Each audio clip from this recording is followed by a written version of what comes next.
అయిపోయినా విద్యా వ్యవస్థలో సర్వనాశనం అయిపోయి భోజనాల్లో పురుగులు వచ్చినా ఆడబిడ్డల బాత్రూముల్లో కెమెరాలు పెట్టినా ఎక్కడ ఏ సంఘటన జరిగినా వ్యవస్థలు నిర్వీర్యం అయిపోయినా ఇది ప్రకృతి యొక్క సమస్యగా సమాజం యొక్క సమస్యగా ఇది ఎవరికి ప్రభుత్వానికి తప్పు లేనటువంటి విషయంగా చూస్తారు. అదే జగన్మోహన్ రెడ్డి గారి హయాంలో లేదా వైఎస్ఆర్ కాంగ్రెస్ పార్టీకి సంబంధించినటువంటి వారు ఒక్క మాట మాట్లాడితే అదొక పెద్ద బూతుగా, అదొక పెద్ద ప్రళయంలాగా, ఈ రాష్ట్రానికి వచ్చినటువంటి ముప్పులాగా, లేదు ఈ దేశానికే వచ్చినటువంటి ముప్పులాగా ఈ విధంగా చిత్రీకరించడం అనేది కూడా మంచి పద్ధతి కాదు కదా అని అడుగుతున్నా. ఇక జోగి రమేష్ అరెస్ట్ మీద కూడా మాట్లాడదాం. ఈ లోపల ఏలూరు నుంచి శ్రీనివాస్ గారు కాల్ చేశారు. శ్రీనివాస్ గారు నమస్తే సార్. నమస్తే. డైరెక్ట్ గా మీరు వైసీపీ ఎమ్మెల్యే గారితో మాట్లాడండి. నమస్తే చంద్రశేఖర్ గారు.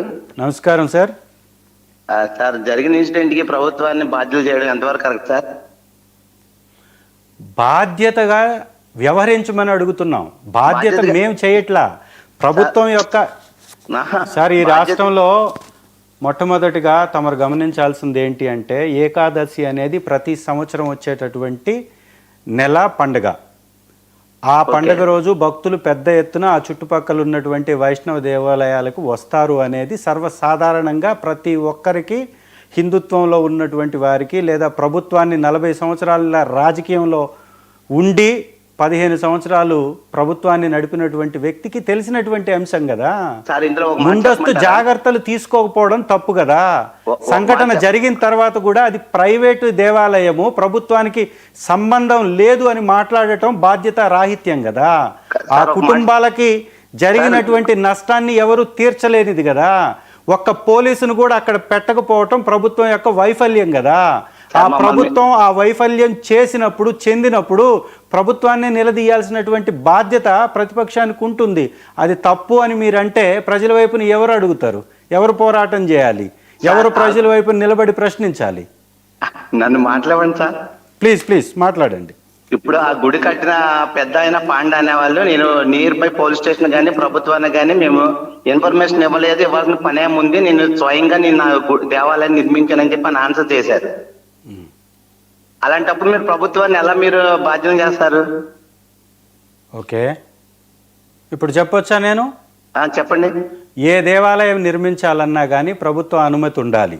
ఒకవేళ అనుమతి లేకుండా ఒక్క నిమిషం వినండి. అడిగారు కదా, వినండి దయచేసి. మీరు కూడా ఒక తప్పుడు సంకేతాన్ని ప్రజలకు ఇవ్వకూడదు.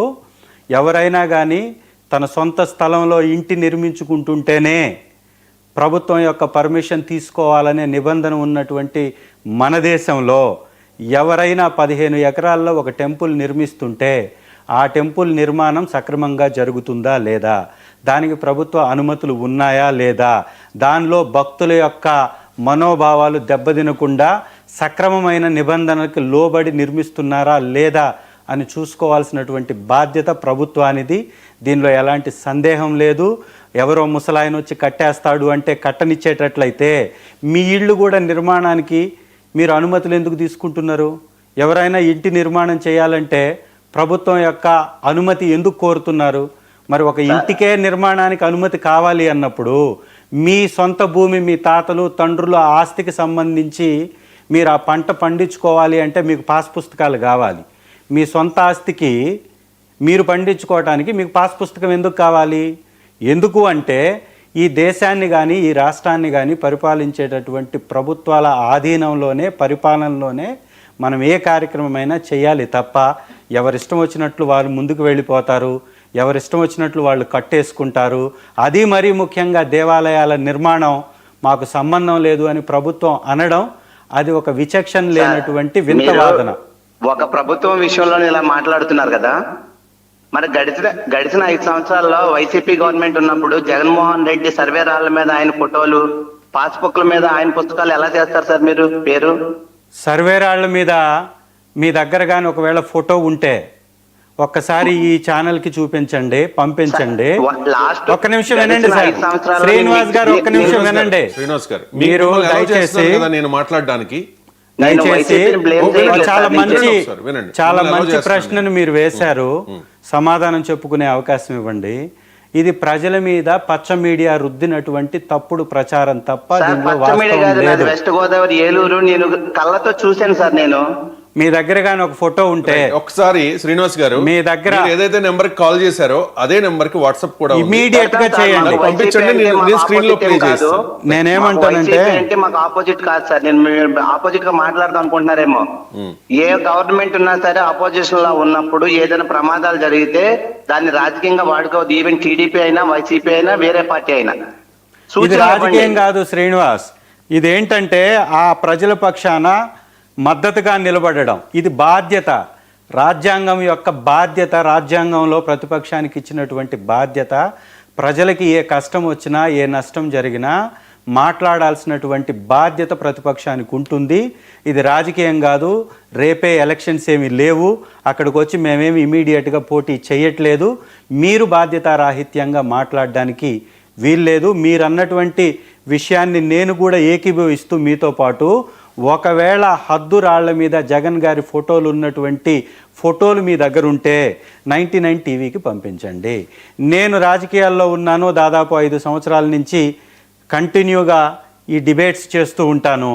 ఒక్క దగ్గర కూడా ఆ ఫోటో వేసిన సందర్భం ఉండదు. ఎవరో చెప్పారు, ఎవరో ప్రచారం చేశారు, దాన్ని విస్తృతంగా వాడేస్తూ ఉంటారు. రెండవది, పాస్ పుస్తకాల మీద ఫోటోలు అంటున్నారు. మీ పాస్ పుస్తకం ఒకసారి ఓపెన్ చేసి మీకు నిజంగా పొలం కానీ ఉంటే, ఈ మధ్యకాలంలో మీరు ఒకవేళ ఈసీ తీసిన, పాస్ పుస్తకం తీసిన, చంద్రబాబు నాయుడు గారి ఫోటో, రెవెన్యూ మంత్రి గారి ఫోటో దాని మీద ఉందా లేదా క్రాస్ చెక్ చేసుకోండి. చంద్రబాబు నాయుడు గారి ఫోటో వేసుకుంటే అది ఏమో ప్రజాహితం, సమాజం కోసం. అదే ఇంకొక ప్రభుత్వం వచ్చి ఫోటో వేస్తే అది వికృతమైనటువంటి వ్యవహారం.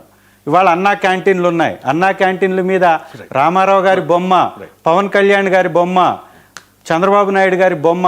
ఏం సార్, వాళ్ళ ఇళ్లలో నుంచి తీసుకొచ్చి ఏమన్నా డబ్బుని ఖర్చు పెడుతున్నారా? దానిలో ప్రభుత్వం డబ్బు కదా అది. ఎందుకు దాని మీద ఆ కలర్లు, ఎందుకు ఎల్లో కలర్లు వేస్తున్నారు దానికి? ఎందుకు దాని మీద ఎన్టీ రామారావు గారి బొమ్మలు పెడుతున్నారు? మీరు ఎప్పుడన్నా మాట్లాడారా? మీరు పార్టీకి సంబంధం లేనటువంటి వారైతే మీరు చంద్రబాబు నాయుడు గారి ఫోటో మీకు కనపడదు, మీకు రామారావు గారి ఫోటో గురించి మీరు మాట్లాడరు, పవన్ కళ్యాణ్ గారి ఫోటో గురించి మీరు మాట్లాడరు. ఈ దేశంలో ఏ రాజకీయ పార్టీ పెట్టని విధంగా డిప్యూటీ ముఖ్యమంత్రి గారి ఫోటో కూడా ప్రభుత్వ కార్యాలయాలన్నిటిలో కూడా పెట్టుంది. మరి ఇట్లా నిబంధనలను ఉల్లంఘిస్తున్నా కూడా ప్రజాస్వామ్యవాదులు మాట్లాడకపోవటం, ఇప్పుడు కూడా ప్రజల వైపున పోరాటం చేస్తున్నటువంటి వైఎస్ఆర్ కాంగ్రెస్ పార్టీ మీదే నిందలు వేయడం అనేది ఇది అత్యంత హాస్యాస్పదం, శోచనీయమైనటువంటి అంశం. ఇక జోగి రమేష్ అరెస్ట్. మాజీ మంత్రి, వైఎస్ఆర్ కాంగ్రెస్ పార్టీలో చాలా సీనియర్ నాయకుడు. గతంలో అగ్రిగోల్డ్ విషయంలోనే ఆయన అరెస్ట్ అవుతారని